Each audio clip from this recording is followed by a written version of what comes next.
Hi class, I promised you I would make a few videos to review some of the math concepts that we'll need in this class.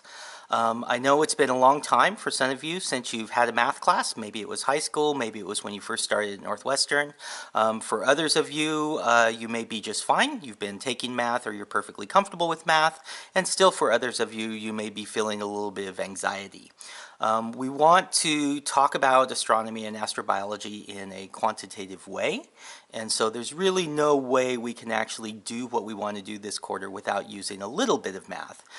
Fortunately, it's all math that I think each of you should be capable of, but what I wanted to do was spend a little bit of time reviewing the kind of fundamental things that I think you should be able to do to make sure everyone feels like they're on the same page, to give you something to go practice, and to certainly give you the opportunity to come ask me questions if you are struggling with something or if there's something else you want to make sure I talk about before we approach it in the class.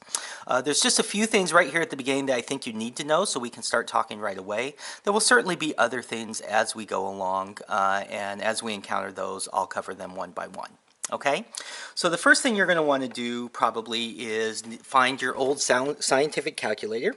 And the scientific calculator that you used in high school or that you may have used for other science classes should be perfectly good.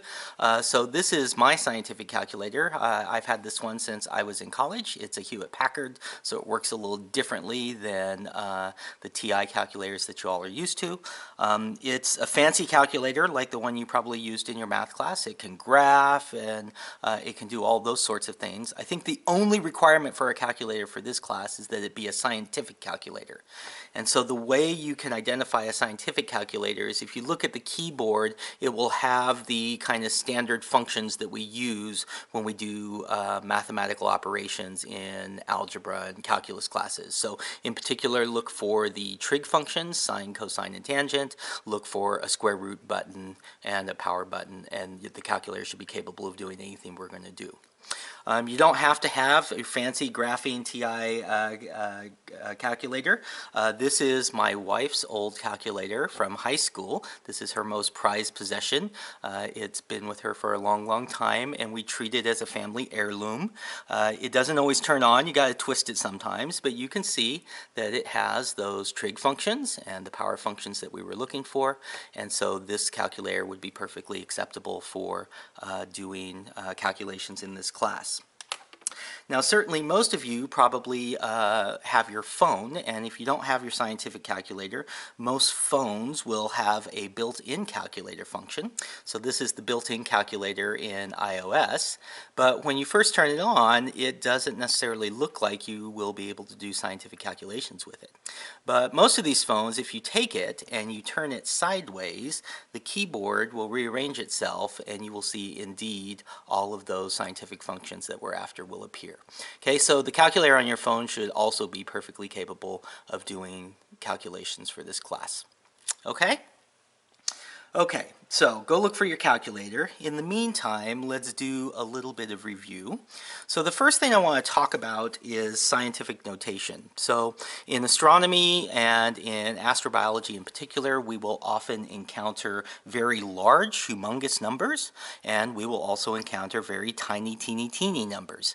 And writing those numbers out to their full extent is both very tedious, but it can also be prone to errors, copying all the digits out, making sure you get the right number of digits and so on.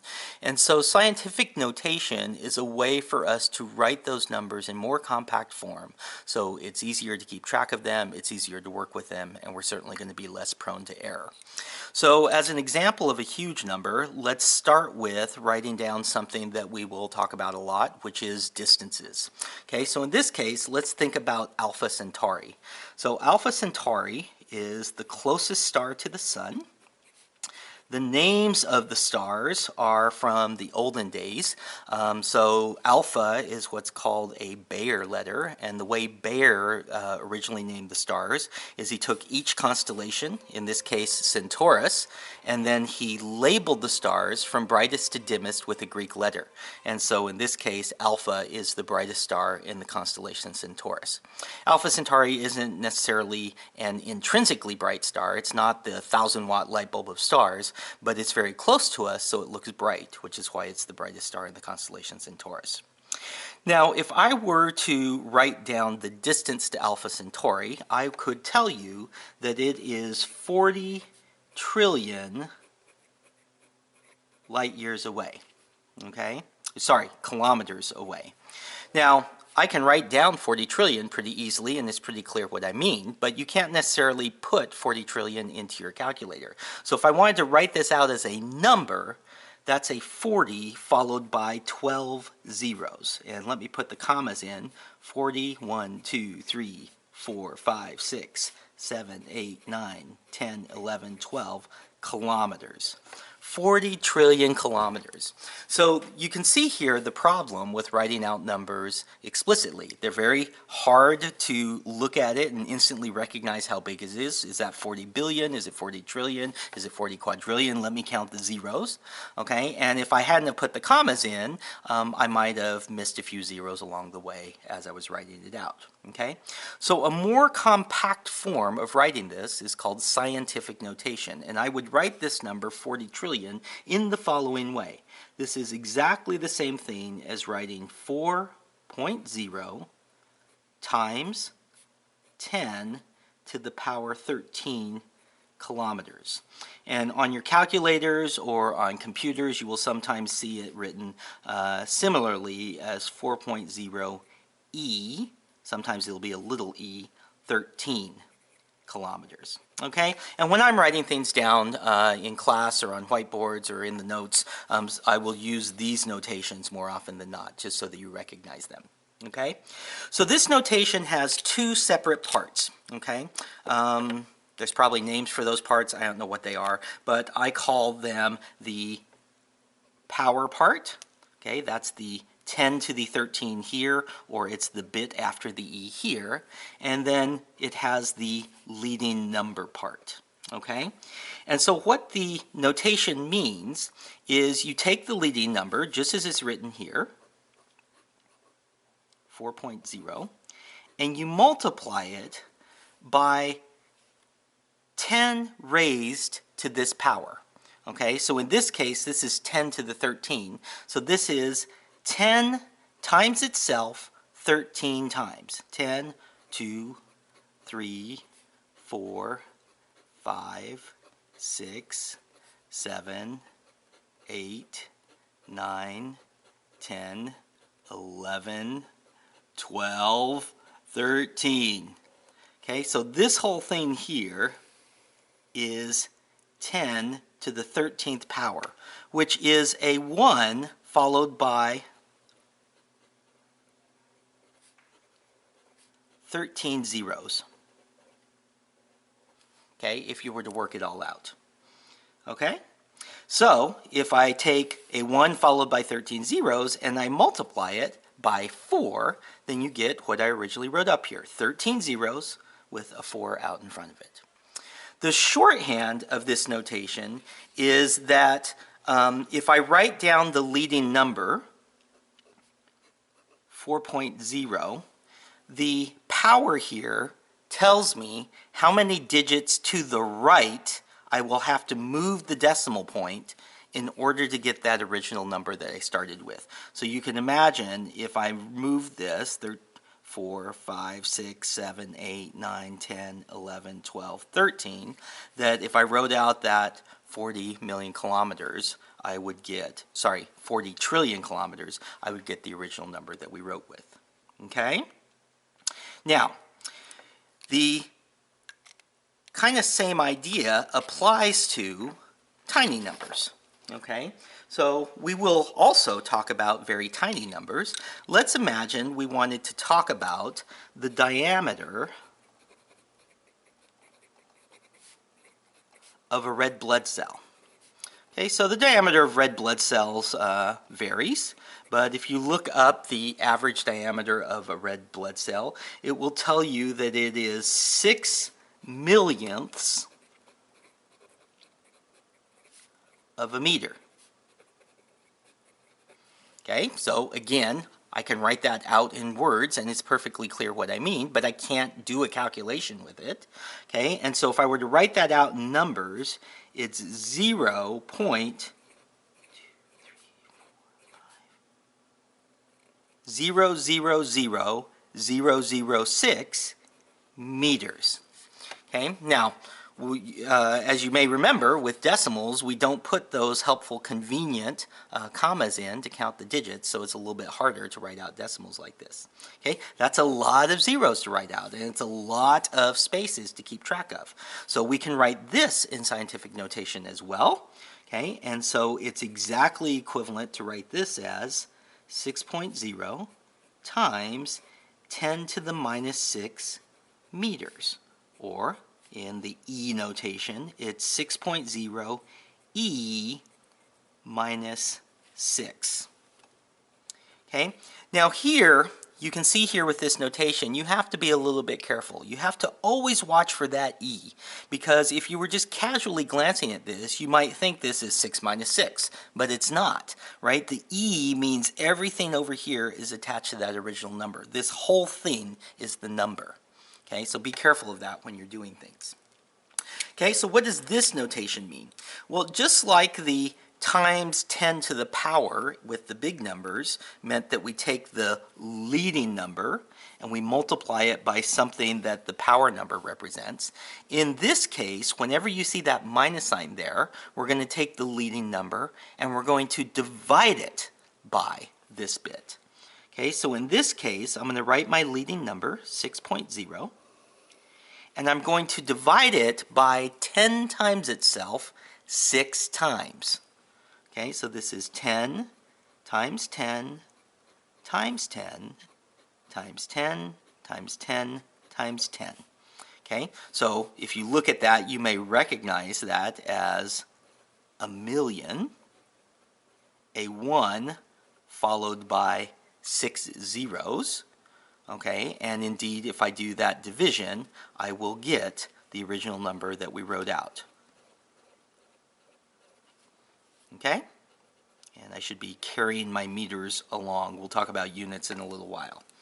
Okay, so in practical application, when you're looking at numbers, what this notation means is if you take that digit of the power, the minus sign means you take your leading number, and wherever the decimal place is written, you move the decimal place to the left, that's what the minus sign means, by this many digits. So if I had 6.0 initially,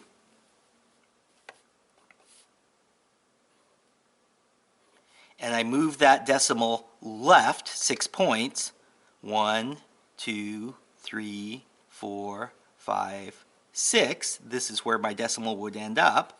1, 2, 3. You see that indeed I get that original number that we started out with. Okay? So that's how the two different versions work. So now the question is, how do you actually do it on your calculator? Now on your calculator there will be a variety of ways that this is represented. You will look for two buttons. Sometimes the buttons are labeled EE, and on some calculators the buttons are labeled EEX. Okay? Those are different. You want to avoid and not be confused by buttons labeled EXP. Okay? EXP is a scientific function. It is the exponential function, which we will certainly talk about in this class, but this is not the button for scientific notation.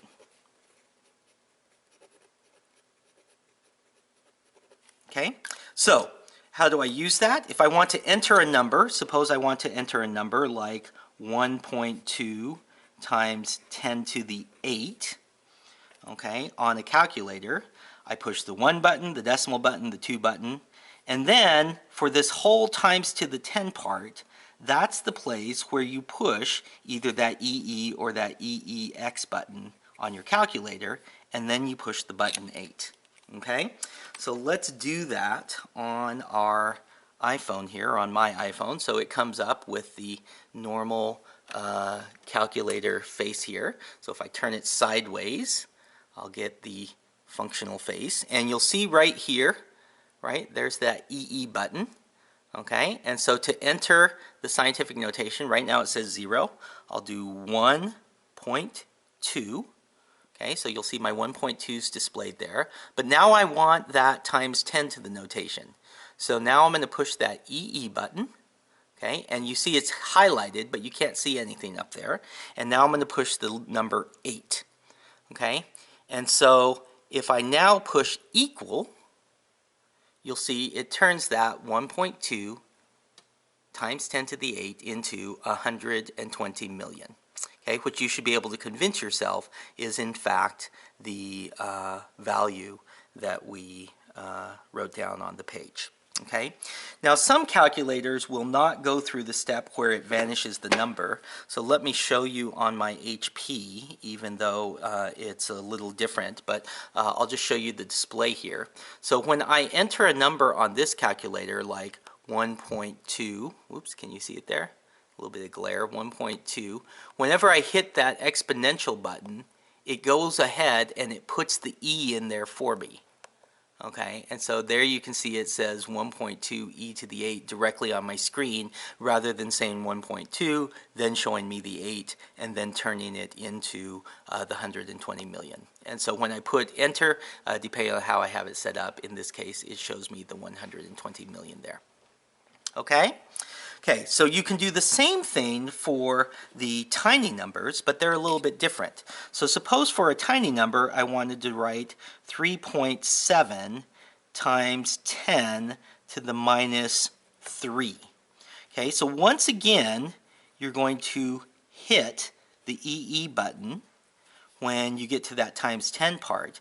But on this part, when you enter it on your calculator, what you'll want to do is first hit the 3 button, and then in order to get that minus sign, then you'll want to hit the plus minus button. Okay, you don't want to hit the subtraction button. That won't do things at all. You want to hit that plus minus button. Okay, so let me show you that on the calculator again. Okay, so here's our handy dandy phone calculator again. Okay, so in this case, I'm going to do the same thing. So I'm going to put 3.7. Okay, EE is times. Okay, and then I'm going to hit 3. And then I'm going to hit that plus minus button. And on this calculator, this is not my normal calculator. Where is my plus minus button? Ah, it's right up there at the top. There's the plus minus button. So I'm going to hit that plus minus button. And if I hit equal, nope, looks like I missed the plus minus button. Let's try that again. 3.7 EE 3 plus minus equals, okay, there it goes. I just missed it because I couldn't see it over the video. Okay? Okay, so that's the way you do scientific numbers on your calculator. And hopefully it will allow you to get started in the sorts of calculations we're going to do. Do let me know if you have any questions or any troubles. Post a question on Canvas or ask during office hours, and we'll certainly do our best to help you out. Okay? Good luck, everyone. We'll talk to you again soon.